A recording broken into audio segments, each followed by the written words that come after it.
तो एक्चुअली में 90 डेज़ का नोटिस पीरियड सिर्फ पेपर में 3 महीने लगता है, बट एक्चुअल में ये पूरी रोलर कोस्टर राइड की तरह लगती है।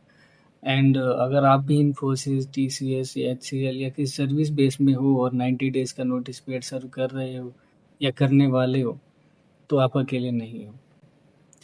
एंड इस वीडियो में बात करने वाला हूँ कि आप 90 डेज़ का नोटिस पीरियड कैसे मैनेज करोगे, क्या-क्या स्ट्रगल फेस करने पड़ते हैं इन interviews because of 90 days notice period and workload कितना रहता है along with my 90 days notice period experience in HCL. तो देखो, नोटिस पीरियड की शुरुआत होती है रिज़ाइनेशन से। अब मैंने रिज़ाइन क्यों किया, इसके लिए मैंने एक अलग डेडिकेटेड वीडियो बना रखी है। आप चाहो तो देख सकते हो। वापस आते हैं टॉपिक पर। तो पहला सवाल तो ये है कि क्या अपने मैनेजर को बताना चाहिए या नहीं रिज़ाइन करने से पहले? तो honestly speaking it doesn't matter, क्योंकि अगर आपको रिटेन करना होगा तो आप चाहे पहले बताओ या बाद में आप रिटेन हो ही जाओगे, और अगर उनको रिटेन नहीं करना हुआ तो चाहे पहले बताओ चाहे बाद में आप रिटेन नहीं होंगे ना। अगली चीज़ आती है कि अगर 90 डेज़ का नोटिस पीरियड है और बिकॉज ऑफ 90 डेज़ अगर मुझे कहीं से इंटरव्यू कॉल्स नहीं आ रहे, तो बिना ऑफर के क्या रिज़ाइन करना चाहिए? तो देखो, इसका आंसर है कि अगर आपके पास फाइनेंशियल बैकअप है एंड आपको अपने ऊपर कॉन्फिडेंस है, अपनी स्किल के ऊपर कॉन्फिडेंस है, तो यू कैन ट्राई। एंड अगर मान लो कॉन्फिडेंस नहीं है एंड आपके पास फाइनेंशियल बैकअप है, तो still you can take a risk. But देखो, मैं ये मानता हूँ कि बिना ऑफर के रिज़ाइन करना आसान नहीं होता है। तो अब इस चीज़ को मैनेज कैसे करें? तो अगर आपके पास इंटरव्यू कॉल आते हैं तो आप उसमें बोलो कि मेरा नोटिस पीरियड 30 या 45 डेज़ है। एंड इवन पोर्टल्स पे भी यही दिखाओ कि मेरा नोटिस पीरियड 30 या 45 डेज़ है। उसके बाद मान लो प्रोसेस आगे बढ़ता है, इंटरव्यू क्लियर हो जाता है, तो आप ऑफ़र एक्सेप्ट कर लो एंड ट्राई करो कि आप उस ऑफ़र के बेस पे दूसरी जगह दूसरा ऑफ़र आप ले सको। उसके बाद मान लो कि आप कोई दूसरा ऑफ़र नहीं ले सके एंड ये कंपनी जहाँ पे आपको ऑफ़र मिला था, ये इस पे 30 या 45 डेज़ हो जाते हैं, तो जॉइनिंग डेट से पहले इनका कॉल आएगा कि आप जॉइन करना चाहते हो या नहीं करना चाहते हो। तो आपको बोलना है कि यस, मैं जॉइन करना चाहता हूँ, बट एक स्ट्रॉन्ग रीज़न दे दो कि अभी मैं क्यों जॉइन नहीं कर सकता। फॉर एग्ज़ाम्पल मेडिकल इशू दे दो, फैमिली इमरजेंसी दे दो, पर्सनल इशू दे दो, ठीक है? तो कोई भी एक बढ़िया सा एक्सक्यूज़ दे दो। अब इसमें आता है, मान लो वो कंपनी नहीं रुकती है, आपका जो ऑफ़र है वो रिवोक कर देती है।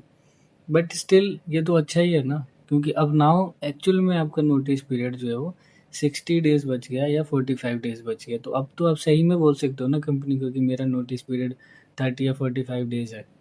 तो आप फिर से तैयारी करो, अप्लाई करो एंड मे बी होपफुली आपको मिल ही जाएगा। नाउ अब इसमें फिर एक नेक्स्ट क्वेश्चन आता है कि अगर मान लो मेरे को कहीं से ऑफ़र भी नहीं आ रहा, पिछला भी रिवोक हो गया, मैं नोटिस पीरियड पे भी चल रहा हूँ, तो अब क्या करना चाहिए? तो भाई देखो, इस केस में आप एक चीज़ कर सकते हो कि जैसे ही आपका 60 डेज़ नोटिस पीरियड का ओवर होने वाला होगा एंड आपको दिख रहा है कि मेरे पास कोई ऑफ़र नहीं है, तो आप अपना रिज़ाइन वापस ले लो। अब होता है क्या है कि जनरली जहाँ पे 90 डेज़ का नोटिस पीरियड होता है और 60 डेज़ बाद अगर आप अपना रिज़ाइन वापस लेते हो, तो हो जाता है, रिज़ाइन वापस हो जाता है, आप रिटेन हो जाते हो। बट इसमें भी ये क्वेश्चन ज़रूर आता है कि मान लो मुझे वो करंट कंपनी रिटेन नहीं करती है, तो क्या? तो भाई आप भी तो झूठ बोल रहे हो उस कंपनी से। तो रिस्क तो है, बट जनरली जहाँ पे 90 डेज़ का नोटिस पीरियड होता है, वहाँ 60 डेज़ से पहले अगर आप रिज़ाइन लेते हो तो कंपनी मान जाती है। एंड इस पे भी डिपेंड करता है कि आपके रिलेशन मैनेजर से कैसे हैं। तो बात करते हैं उनकी, जो कि 90 डेज़ नोटिस पीरियड रहते ही दूसरी जगह स्विच करना चाहते हैं, ऑफ़र लेना चाहते हैं, और झूठ नहीं बोलना चाहते, ये सब गेम नहीं खेलना चाहते मेरी तरह। तो उनको क्या करना चाहिए? तो पहला सवाल तो ये आता है कि कंपनी 90 डेज़ सही में रुकती हुई हैं या नहीं? तो इसका आंसर है हाँ, रुकती हैं। सर्विस भी तो रुकती ही है, क्योंकि उनका नोटिस पीरियड खुद 90 डेज़ का होता है। एंड रही बात प्रोडक्ट बेस की, तो ज़रूरी नहीं है कि हर प्रोडक्ट बेस में इमीडिएट ही रिक्वायरमेंट हो उस पोजीशन की। तो वो भी रुक जाती हैं, बट ये चीज़ अगेन होने के थोड़े चांस कम रहते हैं, बट हाँ, वो भी रुक जाती है अगर उनके पास इमीडिएट रिक्वायरमेंट ना हो उस पोजीशन की तो। तो ये तो बात हो गई कि 90 डेज़ नोटिस पीरियड को मैनेज कैसे करें। अब इसके बारे में बात कर लेते हैं कि जैसे ही नोटिस पीरियड चालू होता है तो क्या-क्या होता है और हमें क्या-क्या करना चाहिए। तो जैसे ही आपका नोटिस पीरियड चालू होगा तो कुछ दिन बाद आपका एचआर जो है आपसे कनेक्ट करेगा फॉर काउंटर ऑफर। तो ये बात तो एकदम क्लियर समझ लो कि अगर आपको बाहर से 40% 50% से ज़्यादा का हाइक मिल गया है, तो सर्विस बेस्ड कंपनी कभी भी उस ऑफ़र को मैच नहीं कर सकती। इवन आपकी डिपेंडेंसी बहुत ज़्यादा है उस प्रोजेक्ट में, तब भी 30% से ऊपर के हाइक मिलने के चांसेस ना के बराबर हैं। तो इससे अच्छा जो एक्सक्यूज़ मैंने बताए थे वो आप रेडी कर लो कि फैमिली इशू है, हेल्थ इशू है, कुछ इमरजेंसी है, वो सारा आप बोल लो और ट्राई करो कि वहाँ से अर्ली रिलीज़ लेके निकल जाओ। तो अब बात करते हैं वर्कलोड की। तो अगर आपकी डिपेंडेंसी थोड़ी बहुत भी उस प्रोजेक्ट में थी, तो company will try to utilise you till last week of your release.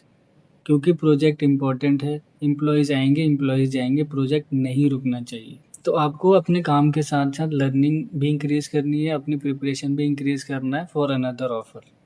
हाँ, अगर if you don't want to maintain professional relations with your current employer तो आप काम करना भी छोड़ सकते हो, बट मैं इस चीज़ को रिकमेंड नहीं करता। This is not at all professional. तो अब बात करते हैं मेरा 90 days notice period experience in HCL की। तो जैसे ही मेरा नोटिस पीरियड चालू हुआ, कुछ दिन बाद एचआर ने मेरे से कनेक्ट किया for counter offer and she casually says कि अगर हम आपको 12% देंगे तो क्या आप रहोगे?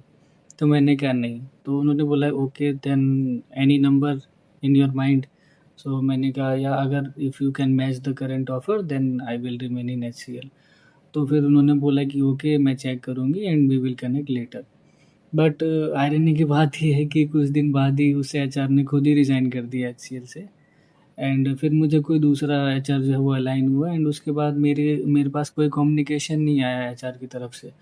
तो और इस चक्कर में मेरा 1 महीना निकल गया। सो देन आई डिसाइडेड कि यार शायद वो ऑफ़र कभी मैच ही ना हो एंड मैंने ये चीज़ अपने फिर क्लियरली मैनेजर को बता दी कि I don't have any plans to remain in HCL. तो देखो यार, रही बात काम की, तो जैसे मैं पहले काम करता था, मैंने नोटिस पीरियड में भी वैसा ही काम किया, क्योंकि मैं अपना रेपुटेशन और रिलेशंस खराब नहीं करना चाहता था, जो मैंने इतने टाइम में बिल्ड किए थे।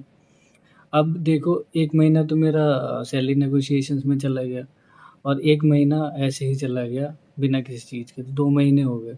2 महीने बाद मेरा रिप्लेसमेंट आता है, देन उसके बाद केटी, डॉक्यूमेंटेशन सारी चीज़ें स्टार्ट होती हैं। एंड 2 दिन पहले यानी 90 डेज़ पूरे होने के 2 दिन पहले मुझे रिलीज़ मिला, तो ऑलमोस्ट मैंने 90 डेज़ सर्व किए। तो अब बात कर लेते हैं कि आपको अर्ली रिलीज़ चाहिए तो कैसे मिल सकता है या मिलता भी है कि नहीं? तो अगर आप किसी प्रोजेक्ट में हो, तो आपको अर्ली रिलीज़ मिलने के चांसेस ना के बराबर हैं। इवन मान लो आप रेडी हो कि मैं अपना नोटिस पीरियड बायबैक कर लूँगा, बायबैक मतलब जितने दिन पहले आप रिलीज़ लोगे, उतने दिन के आप पैसे दे दोगे। बट उसके लिए भी आपको आपके मैनेजर और L4 हेड की अप्रूवल लगती है, बट वो भी बहुत रेयर केस में ही मिलता है। ना अगर आप बेंच पर हो, तो आपको early release even immediate release भी मिल जाता है। ना कुछ और चीज़ें हैं एचसीएल के नोटिस पीरियड से रिलेटेड, वो भी मैं बताना चाहता हूँ। उसमें से एक चीज़ है कि मान लो आप नोटिस पीरियड में हो तो आप छुट्टी लेते हो, तो जितने दिन आप छुट्टी लोगे नोटिस पीरियड उतने दिन आगे एक्सटेंड हो जाएगा।